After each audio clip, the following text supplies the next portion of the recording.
Bismillahirrahmanirrahim. We are going to discuss 20 MCQs of English. Number 1. When the headmaster entered the class, a student dash on the blackboard. अगर आप यहाँ पर देखें तो हमारे पास 2 classes है. एक हमारे पास है प्रिंसिपल क्लास और दूसरा हमारे पास है subordinate class.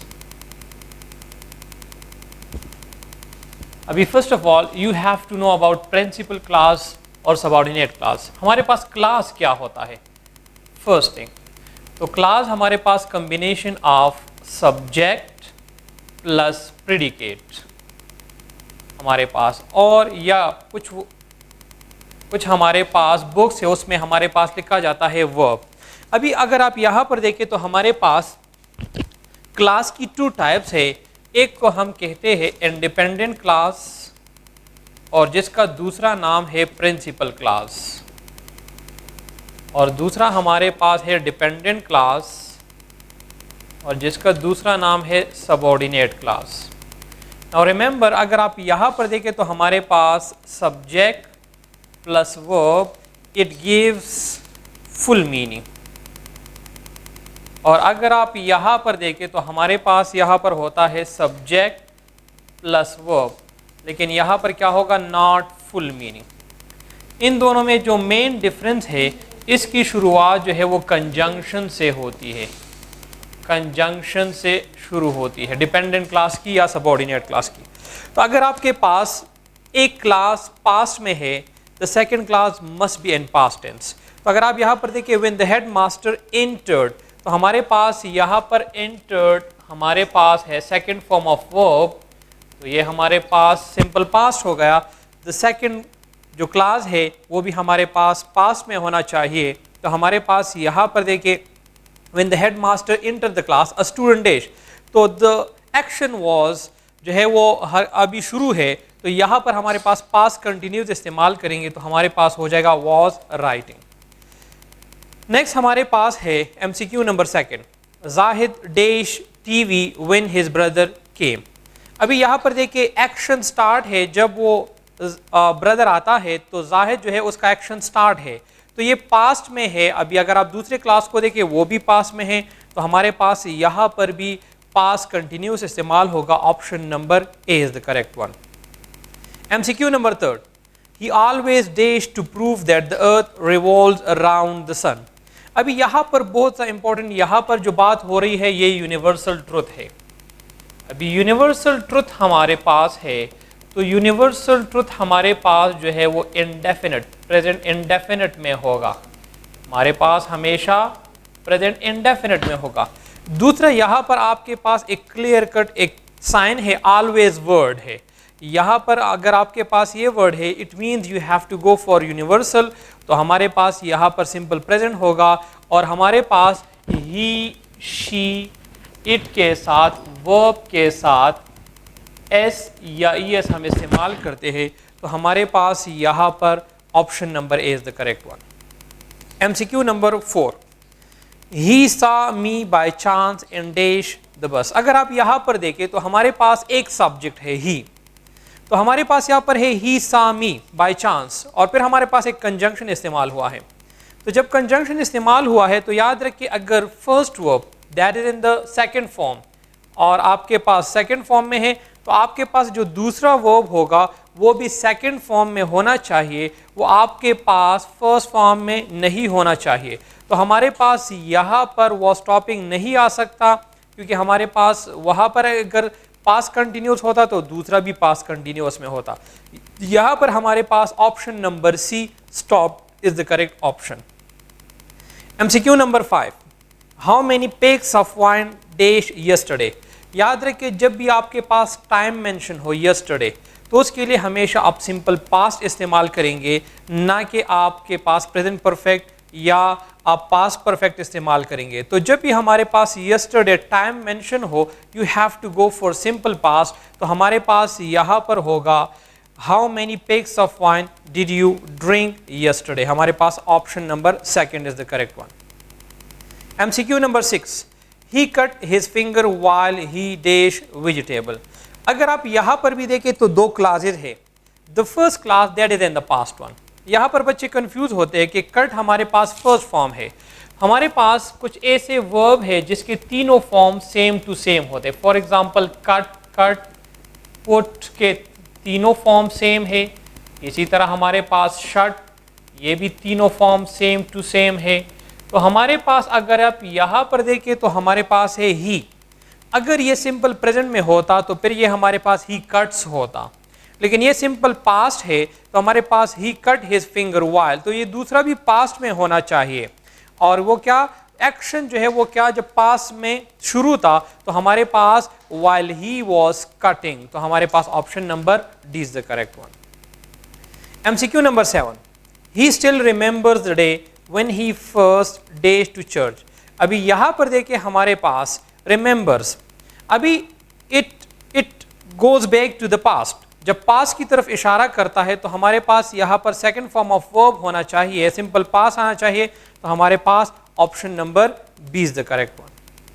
MCQ number 8, we hope that father day soon. अभी you have to be careful, जब भी आप एमसीक्यूज करते हैं तो हर एक वर्ड बहुत इंपॉर्टेंट होता है। अभी हमारे पास यहाँ पर एक लफ्ज़ है soon, and this is very important one. अभी अगर ये लफ्ज़ आपकी तरफ आए और आप देखते हैं तो इट रिफर्स टू फ्यूचर, तो जब इट रिफर्स टू फ्यूचर तो हमारे पास यहाँ पर क्या होगा, option number A is the correct one. MCQ number 9, she has suffering from fever since last week. अभी जब भी आपके पास प्रीपोजिशन आ जाए फॉर या सिंस, एक हमारे पास पॉइंट ऑफ टाइम है, दूसरा हमारे पास पीरियड ऑफ टाइम है, तो remember when you have these two prepositions since और फॉर, रिमेंबर तो आपके पास याद रखिए प्रेजेंट परफेक्ट कंटिन्यूअस या पास्ट परफेक्ट कंटिन्यूअस टेंस, ये दोनों इस्तेमाल होंगे। तो यहाँ पर अगर आप देखें तो हमारे पास was, is, has और has been, तो हमारे पास सिंस और फॉर प्रेजेंट परफेक्ट कंटिन्यूअस में लगता है, तो हमारे पास यहाँ पर होगा option number D is the correct one, हमारे पास हैज बीन लगेगा। MCQ number 10, he has been suffering from malaria since. अभी यहाँ पर देखें, यहाँ पर बच्चे इस लफ्ज़ सिंस को देखते हैं, तो as I said you people think कि हमारे पास ये प्रीपोजिशन है, लेकिन यहाँ पर ये प्रीपोजिशन का काम नहीं कर रहा, बल्कि ये हमारे पास कंजंक्शन का काम कर रहा है। तो यहाँ पर हमारे पास क्या होगा, आपके पास यहाँ पर सिंस के बाद जो टेंस इस्तेमाल होगा ये सिंपल पास्ट होगा, तो हमारे पास option number A is the correct one. MCQ number 11, his conduct is fair. अभी यहाँ पर अगर आप देखें तो हमारे पास हिज कंडक्ट इज फेयर कि हमारे पास ये एडजेक्टिव है, एडवर्ब है, क्या है, तो इसके लिए एक सिंपल सा फार्मूला है, एक सिंपल सा तरीका है कि आप इसको समझ लें। द वर्ड फियर इज, तो हमारे पास यहाँ पर देखें वर्ब, नाउ हमारे पास वर्ब को अगर हम डिस्कस करते हैं तो रिमेंबर वर्ब हमारे पास है, एक हमारे पास होता है प्रिंसिपल वर्ब या मेन वर्ब, और दूसरा हमारे पास होता है ऑक्सिलरी वर्ब। नाउ फिर इसमें हमारे पास मेन वर्ब में डिफरेंट टाइप्स होते हैं, और इसमें हमारे पास एक हमारे पास आता है dynamic verb and the second one is static verb.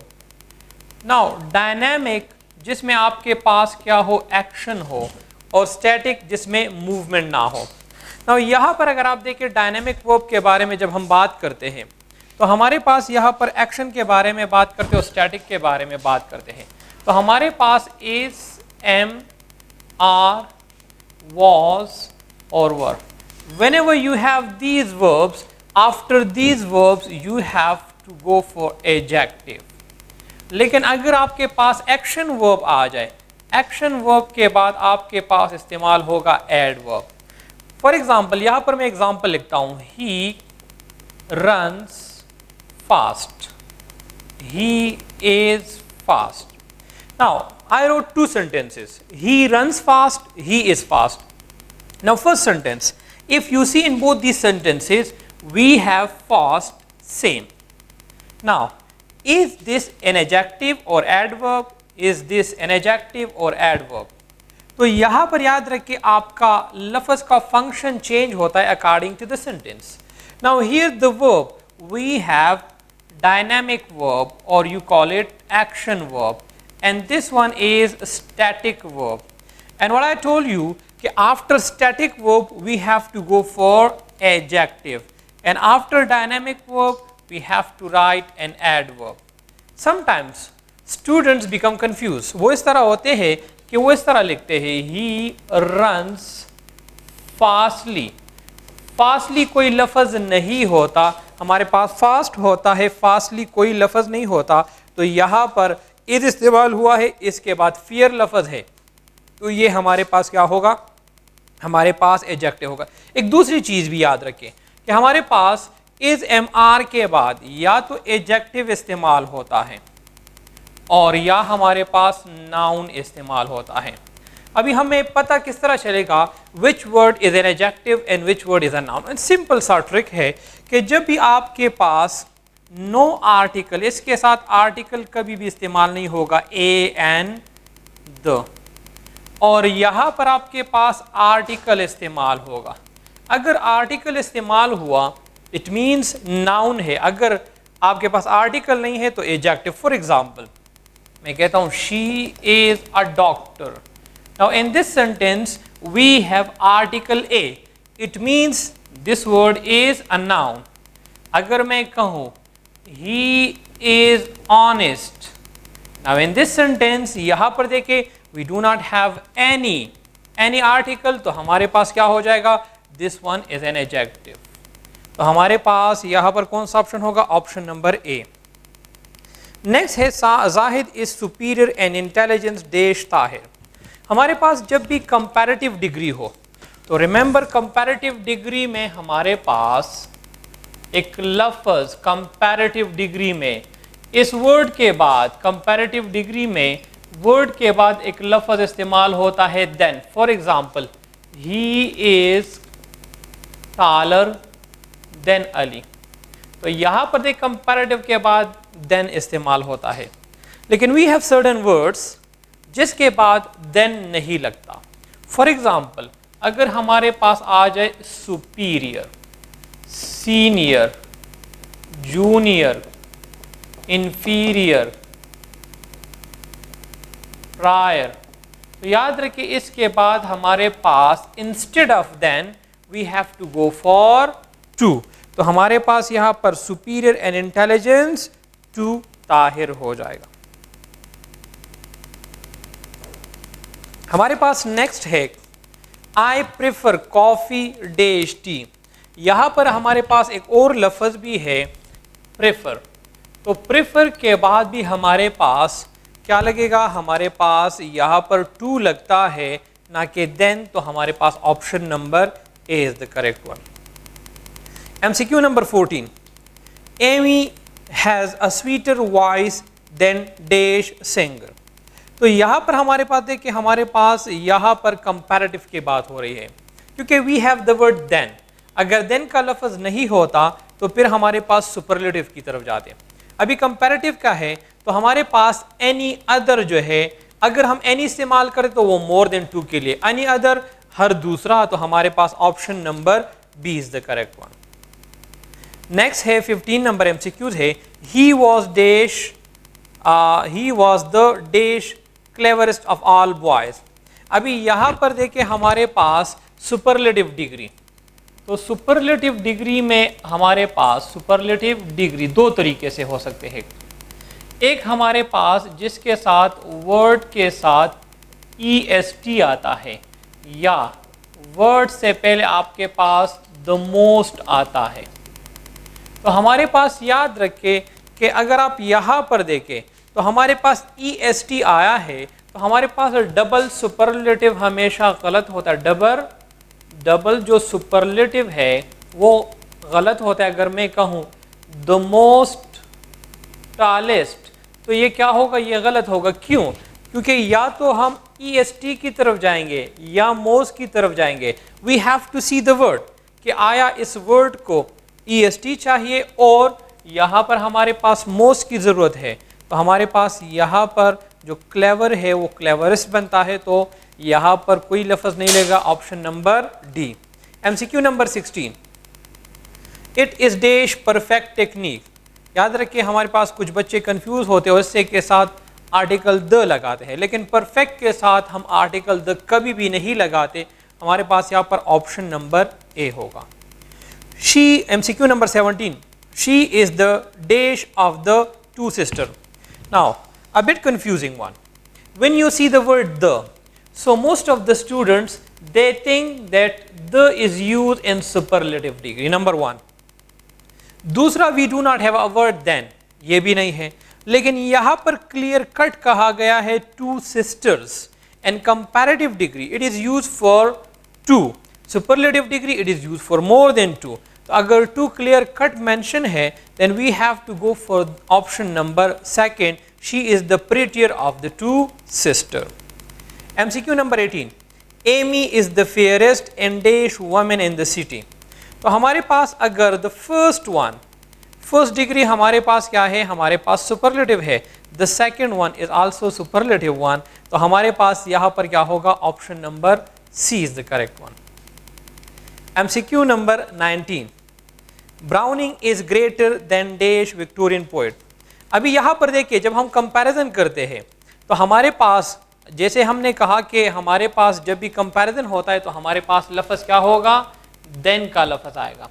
तो यहाँ पर अगर हमारे पास यहाँ पर देन नहीं होता तो फिर हमारे पास एनी लगता, लेकिन हमारे पास यहाँ पर देन है, यहाँ पर जो है हर दूसरा, एनी अदर हर दूसरा, तो हमारे पास option number B is the correct one.